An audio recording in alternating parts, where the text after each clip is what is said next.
মধ্যপ্রাচ্যে সংঘাত শুরু হওয়ার পর থেকেই মিসাইল উৎক্ষেপণের হার বাড়িয়েছে উত্তর কোরিয়া।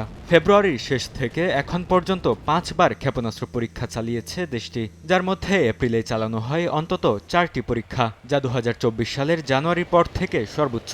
বিশ্লেষকদের মতে বৈশ্বিক মনোযোগ অন্যদিকে থাকায় সুযোগ লুফে নিচ্ছে পিয়ংইয়ং। দেশটির সর্বোচ্চ নেতা কিম জং উন আগেই ঘোষণা দিয়েছেন, উত্তর কোরিয়ার পারমাণবিক শক্তি হবে স্থায়ী ও অপরিবর্তনীয়। সাম্প্রতিক পরীক্ষাগুলোতেও দেখা গেছে নতুন সক্ষমতার ছোট আকৃতির পারমাণবিক ওয়ারহেড সহ একসঙ্গে বহু ক্ষেপণাস্ত্র ছুড়ে প্রতিরক্ষা ব্যবস্থা ভেঙে দেওয়ার কৌশল, যা স্পষ্ট ইঙ্গিত দেয় নিয়মিত পারমাণবিক পরীক্ষার দিকেই যাচ্ছে কিম প্রশাসন। একই সঙ্গে রাশিয়ার সাথে ঘনিষ্ঠ সম্পর্কও বড় সুবিধা এনে দিচ্ছে উত্তর কোরিয়াকে। ইউক্রেন যুদ্ধে সহায়তার বিনিময়ে মস্কো থেকে অর্থনৈতিক ও প্রযুক্তিগত সহায়তা পাচ্ছে পিয়ংইয়ং। দুই দেশের মধ্যে অবকাঠামো, স্বাস্থ্য ও সামরিক সহযোগিতা বাড়ছে, যা আন্তর্জাতিক নিষেধাজ্ঞাকে কার্যত দুর্বল করে দিচ্ছে বলে মনে করছেন বিশ্লেষকরা।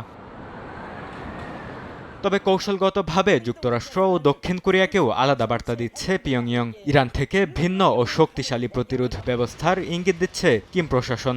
একই সঙ্গে ধারণা করা হচ্ছে সম্ভাব্য ট্রাম্প কিম বৈঠকের আগে নিজেদের অবস্থান আরও শক্ত করে তুলতেই এই ধারাবাহিক শক্তি প্রদর্শন। বরকতুল্লাহ, সময় সংবাদ।